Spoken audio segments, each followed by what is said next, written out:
Ashama akkam jirtu hordoftoonni qiddoo yuutii marti keessan siniin jecha jechuudha. Ana akkarraa jechuudha. Akkarraa kolfeen beeku. Dhugaa Rabbi. Abiraan maal ta'e akkas ta'e? Akkasitti of dhidhiibaa. Akkasitti of daddarbachaa. Gareessa immoo cirraashii akkasitti ofirra gadi xaxxaraga jechuudha. Tuffiin intala namaa obsi intala namaa daangaa qaba. Kan ilma namaas daangaa qaba jechuudha. Isa dhugaa Rabbii baga gammaddan baga hidhame baga qabame inni hidhamu baazawee. Akka Ruutaan jalqaba irratti jecha turte irratti ani hanga kanatti deemuun barbaanne garuu immoo uma gochuun hin danda'amu. Ani akkani nama latteesse akka barbaadani ta'uuf ture. Garuu indidee kabaja abbaa kabaja maatii dhaafi dhaqee achitti haala jiru akkanaaf xumuru kan inni barbaadu akka inni hidhamu hin barbaadu. Kan ishiin jettu jechuudha.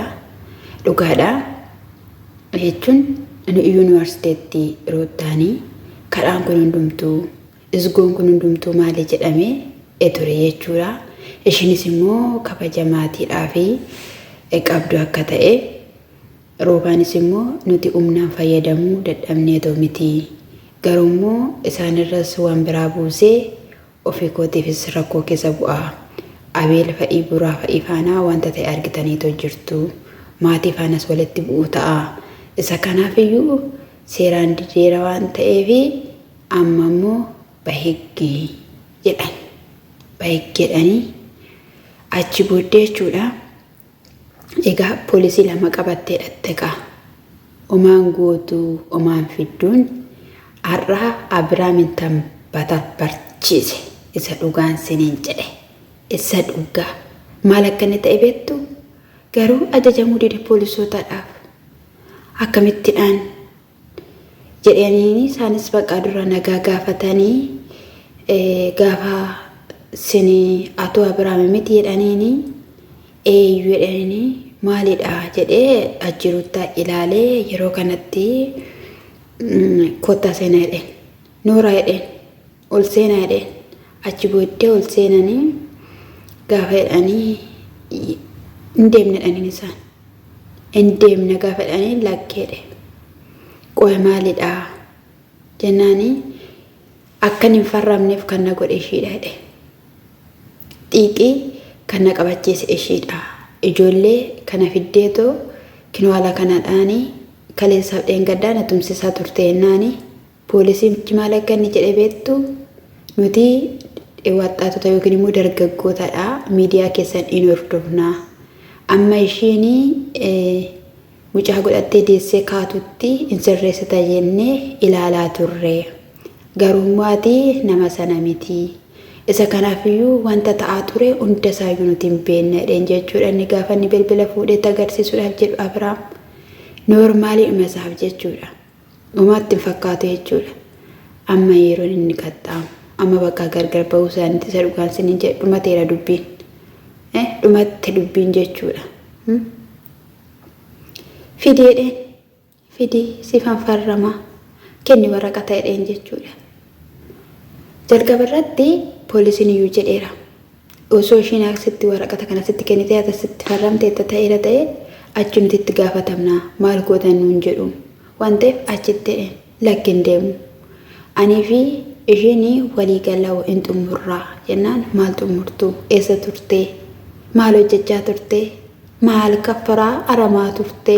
Hojiin kee maa inni yeroo qabda turte sa'aatii qabda turte ittiin fayyadamne har'ammoo isheen gara seeraa dhufteetti humna isheetii ol ta'e dubartii kana jedhaniin deeggaru Ruutaadhaan deeggaraa jiru Ruutaadhaan arraf baga qabamte baga dhugaa Rabbii hiikamuu hin qabu dhugaan siniin jedhe. Hiikamuu hin qabu. Guyyaa 2-3 jechuudha. Torbaan tokko wayii garafamuu qaba.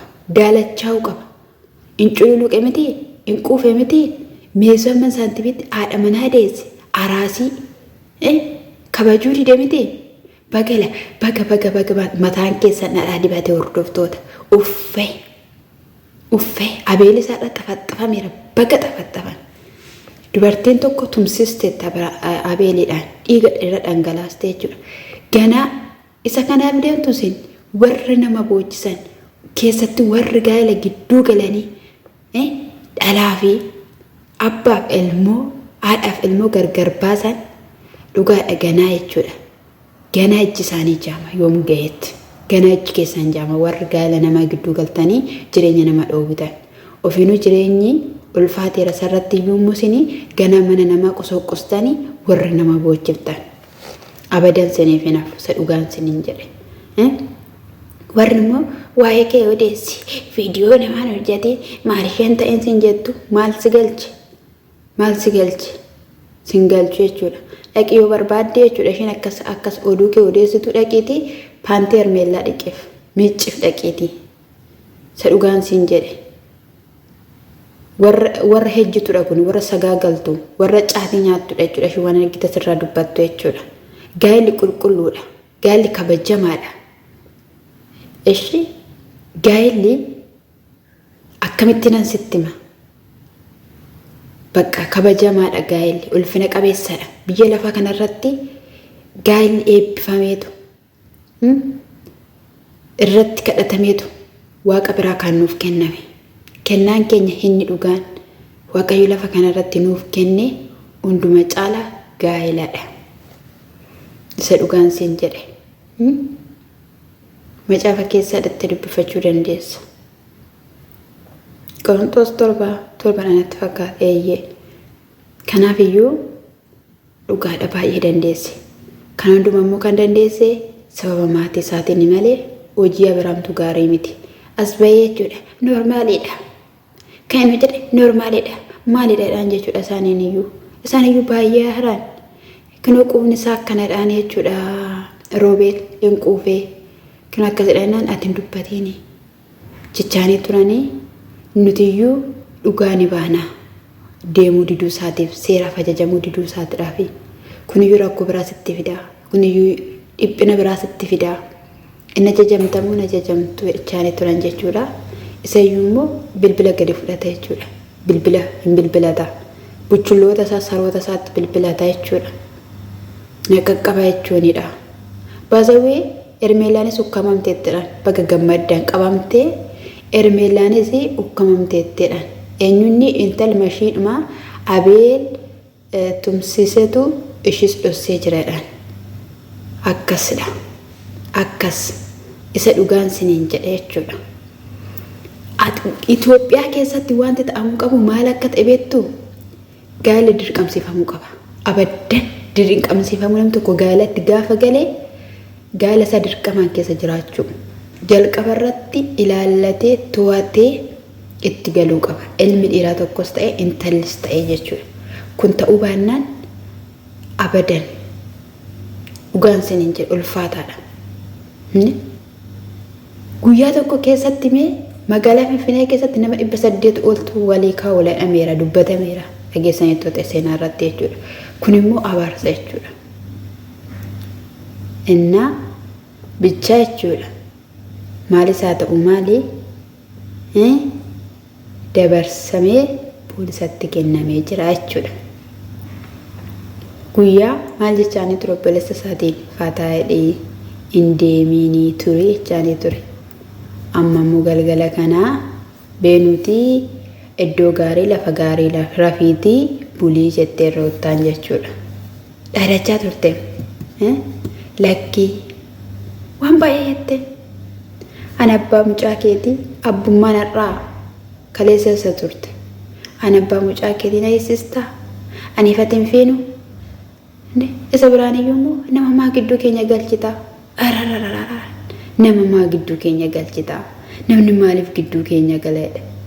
Kaleessa isa turte innaa namni obbo Hiriyoonni kee dhufanii bukeessan. Innaa Hermeellaan dhufte sin jaaladha sin jettu. Innaa roottaan siif hin taatu Hermeellaan fuudhi sin jedhani. Innaa waa meeqa sii godhan.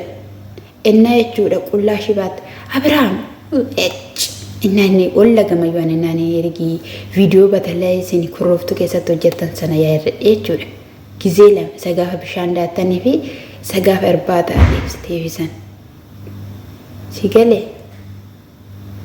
እና ብቻዬ መልካም ይሁንልክ ፈታ በለው ዘና በለው ባክሽ እና የማንኛውም